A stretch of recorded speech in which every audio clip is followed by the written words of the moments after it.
Is there anything similar in any way, shape, or form between your full-time job and your part-time job? In ways it is similar to law enforcement, but I can tell you this, it actually helps me just for a little while check out of my daytime job. It kind of clears my thoughts. The sound that occur, the smells that occur, and the popcorn and the noise and the cheerleaders and the dribbling of the basketball, all those things just become medicine, and they kind of just take you out of your normal everyday life. It serves as a great stress reliever for me. Just, I have a very stressful job, and for a few minutes I can kind of check out of that. So how do you, point blank, how hard is it to officiate? I enjoy it. Okay. I do it because I enjoy the sport and I enjoy the surroundings, the being in the gymnasium, the sport. Mm-hmm. I coached earlier on, and obviously my daughters both played basketball, and I was their greatest fan. So I do it for the love of the game, I honestly do. And I love basketball. I don't referee any other sport, and I just do it because I really, really enjoy the game. How often do you get the feeling that, naturally you're going to make calls that people don't agree with. How often do you get the feeling that people kind of temper their comments knowing what you do in a full-time capacity? Does that make sense? Yeah. Yeah. I'll think about that for a second. Yeah. I've thought about that. I wonder occasionally, do people recognize me from my full-time job? And but I have to say this, all in all, people are very, very nice. I have people who see me in my sheriff uniform who will say, oh, you referee basketball. And I have people who see me in my basketball uniform who will say, oh, aren't you the sheriff? So all in all, the things, really work together really well. That leads me into I'm going to start with both daughters. I'm guessing that you never get on, when they play, you never got on officials because you know how hard it is for them. Right. You know what I mean? Right. Yeah. As a basketball fan, we all have sat in the stands before and, make our own calls. But what you have to keep in mind is that officiating is all about angles. In the upper levels, your high school level, college level, and your professional level, you have 3 officials. Okay, at a lot of your JV games, freshman games, and your lower level middle school games, there's only 2. Okay, well, you're blocked out. There's a lot of blind spots when you're doing 2-man officiating, and you're not going to see everything. And quite honestly, there's a lot of times that fan, they may have witnessed a travel. They may have witnessed a foul. They may have witnessed something that we didn't, and that's because they have a different angle on it. If you put another official up in the stands with a whistle, they'd be making calls from up there. So a lot of times I think that's where fans don't give referees enough credit, is that it's all about angles.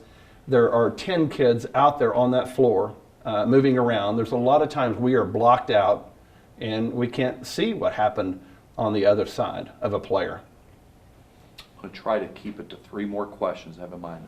The first one, Emily, when did this first come kind of as an idea of Emily becoming an official? Well, Emily had a passion for basketball ever since she was in preschool. She played at Sacred Heart, literally, when she was in preschool.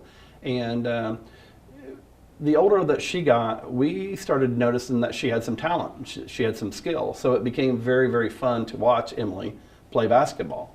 And it became a family event. We literally traveled, all over the state. And when she was playing travel ball, we've been as far as Chicago, St. Louis, Louisville, over into Ohio, watching her play basketball.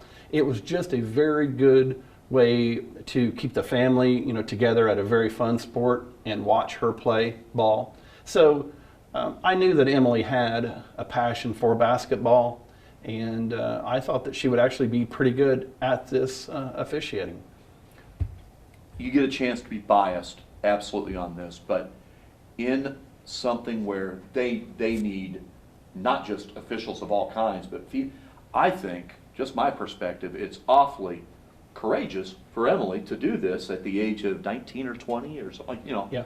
I mean, to give you a chance to brag, I mean, Right. not everyone would want to do that, Right. and boom, you know, Yeah. she jumped right in. Yeah, it's a huge step for Yeah. her. And you know, where you're concerned about your children, any adventure that your children get involved in, you're going to be concerned, and is this right for them? And you know, you're always trying to kind of look out for them.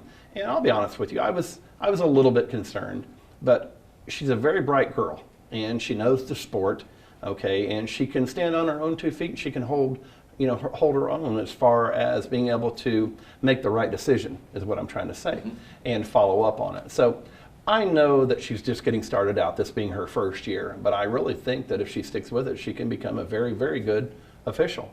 And quite honestly, the leagues are really hurting for officials, and a person could have a very bright future in this line. My final thing is that it's got to be hard. This is your partner tonight, working this game. This is your partner. It's also someone you've known her entire life. So is there any hesitation if you're going to say, Emily, that call you made in the first half where you called and over the back, I wasn't sure about that. Do you is that kind of a challenge, trying to give her feedback, and at the same time, you know, she's one of the best parts of your life, if Right, not the best right. part of your life. Right. You know what I mean? Right. Yep. Well, it's impossible to call the perfect game, just like it's impossible to play the perfect game or coach the perfect game. The only thing that's easy, basically, is sitting in the stands and eating popcorn and watching the game. But when we come down at halftime, we will discuss different aspects of the game or what we might have seen, and we'll help each other out. You got to keep in mind too, a lot of times my partner's angle could be different than mine. You'll see times where we'll both blow the whistle and we could have seen two different things, and both of those things could have occurred. Yeah. It's all about angles, and if she's got a different angle than I do, I might have seen a travel and she saw a jump ball. So we have to get together, meet in the middle, talk. What did you see? Yeah. What did you see? And we come to a decision of what the call should be. We're not going to be right all the time. It's impossible. But we do our very best, and it's a fun sport for both of us. We do it because we love the game. Perfect. How's that, Emily? Your turn.